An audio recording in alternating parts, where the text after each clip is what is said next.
मात्र एक बेलपत्री का पत्ता, जिसके भीतर ब्रह्मा भी है, विष्णु भी हैं, शिव भी हैं, और इस बेलपत्री के बीच वाली पत्ती से लेकर जहां 2 पत्तियां रहती हैं, उस पत्ती के बीच में जो गैप होता है डंडी का, इसमें 64 योगनियां भी हैं। 64 योगनियां देवियां भी इसके अंतर्गत विराजमान है। और उस डंडी के नीचे जहां 2 पत्ती है, इस 2 पत्ती के नीचे की जो लंबी डंडी रह जाती है, इसमें 33 कोटि देवताओं का भाग है। उस डंडी के नीचे जो छोटा सा एक मोटा सा भाग रह जाता है, कई बार आप लोगों ने बेलपत्री को तोड़ा होगा तो नीचे एक मोटा सा भाग रह जाता है, महाराज उसके अंतर्गत सारे तीर्थों का भाव जागृत रहता है। उस बेलपत्री को केवल साधारण ना समझे, शिव को अगर समर्पित कर रहे हैं तो वो संपूर्ण उसी के अंतर्गत, संपूर्ण।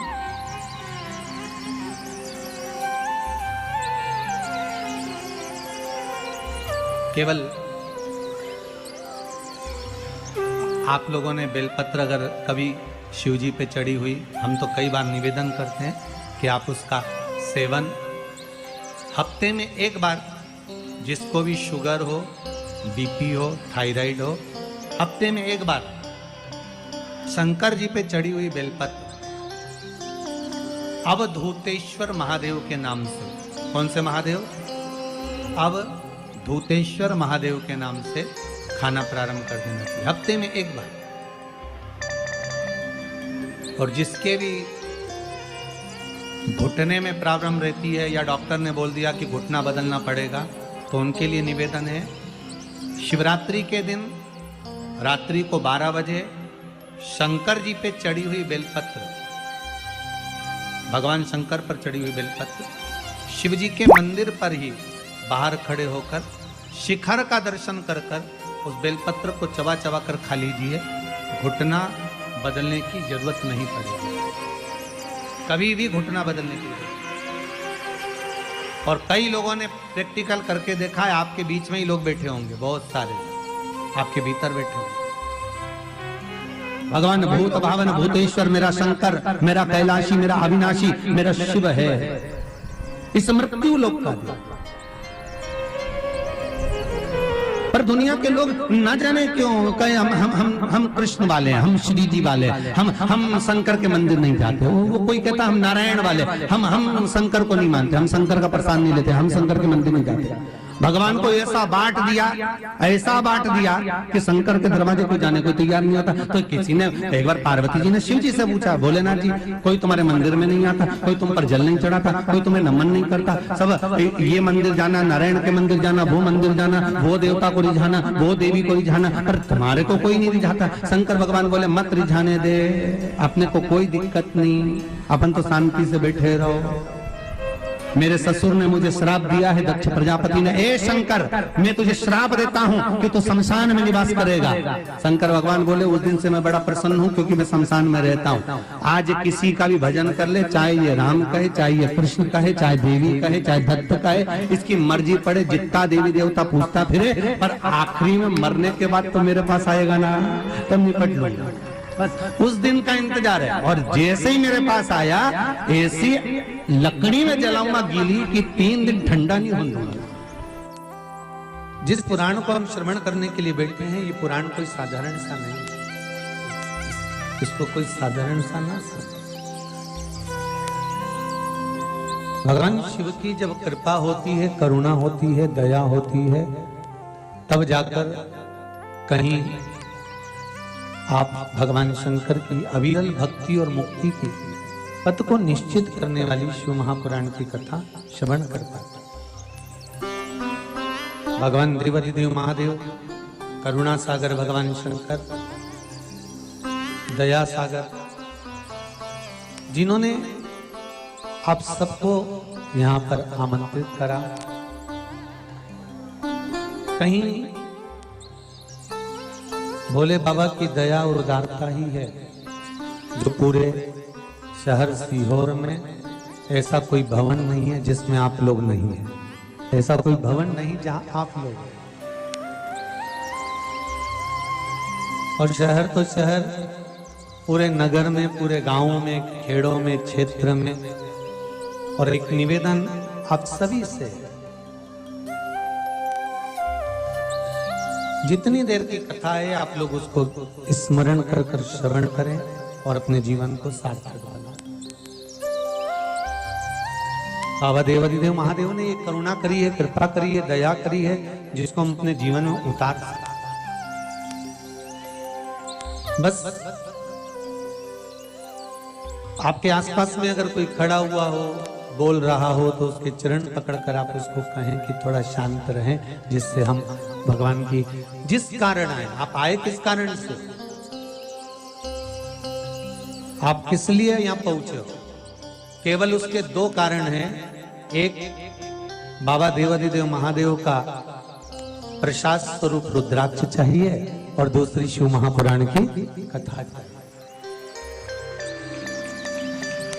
केवल दो कारण हैं और इसके सिवाय कोई कारण आपके पास में है नहीं। कौन किसके यहाँ आता है जी, किसके बस का है? जो कोई आए जाए, किसके बस का? ये तो देव आदिदेव महादेव की करुणा, कृपा, दया, उदारता है, जिसके बल पर हम भगवान की अविरल भक्ति और मुक्ति का साधन शिव महापुराण कथा का रसास्वादन करते। महाराज शंभो शरणे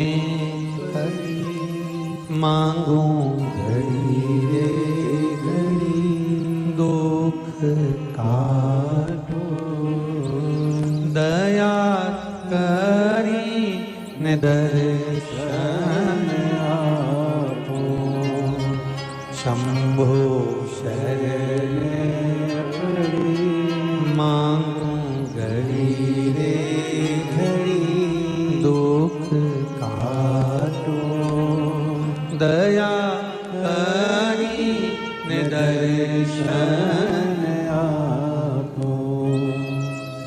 बाबा से केवल एक निवेदन, एक प्रार्थना और बाबा से केवल एक विनती, हमारे जीवन की एक सार्थक कि तेरा ही दिया मैंने खाया पिया है, तेरा शुक्रिया है, तेरा शुक्रिया है। मुझे भोले बाबा ने बहुत दिया है, तेरा शुक्रिया है, तेरा शुक्रिया है। ये जायदाद दी है, औलाद दी है, मुसीबत में हर वक्त इमदाद दी है। तेरा ही दिया मैंने खाया पिया है, तेरा शुक्रिया है, तेरा शुक्रिया है। उसकी कृपा ना हो तब तक कोई कार्य हो ही नहीं सकता।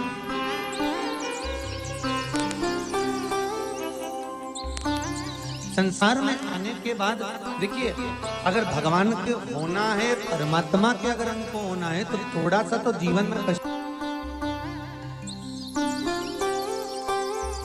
वैकुंठ चतुर्दशी का जो दिन है महाराज, इस दिन रात्रि को 11 बजे से लेकर 12:30 के बीच में दीपदान होता है और 14 दिए का दान होता है।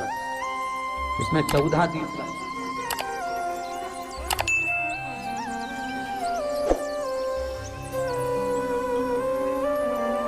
14 निवेदन है आप सबसे कि प्रयास करना कि घर के बाहर आप एक दीप, जहां पर आपका जलाशय है, पानी का स्थान है, वहां रख दें और एक दीप तुलसी के क्यारे के पास रखें। बाकी के दीप आप घर के बाहर लगा। 14 दीप। वृंदा की आंखों से आंसू बह रहे हैं, नैनों से नीर बह रही, और वृंदा ने उसी समय भगवान शंकर को बुलाया, भोलेनाथ पधारो पधारो। शिव सामने वृंदा, तेरे पति ने जो उपद्रव मचाया था, जहां जहां मंदिर, देवालय, तीर्थ, व्रत सब खंडित कर दिए थे। जो ब्राह्मण पूजन करने बैठते थे, तेरा पति जलंधर उनके प्राणों को हर लेता था। वृंदा, कहीं किसी गांव में अगर भोजन और भंडारा होता था तो तेरा पति उसमें कुछ गलत पदार्थ मिला देता था। वृंदा, तेरे पति को मारना जरूरी था।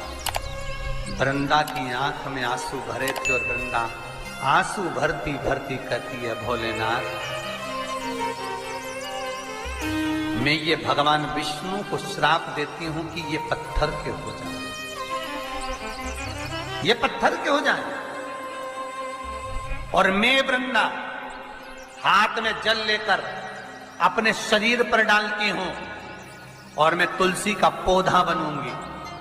पर भोलेनाथ, हे शंकर, हे शंभु, हे त्रिकालदर्शी, हे कैलाशी, मैं तुलसी कभी आप पर नहीं चढ़ूंगी। केवल वर्ष में एक दिन होगा वैकुंठ चतुर्दशी का दिन, जिस दिन भगवान का हरिहर मिलन होता है। वैकुंठ चतुर्दशी दीपावली के बाद में आती है, पूर्णिमा के पहले, कार्तिक पूर्णिमा जो आएगी वैकुंठ।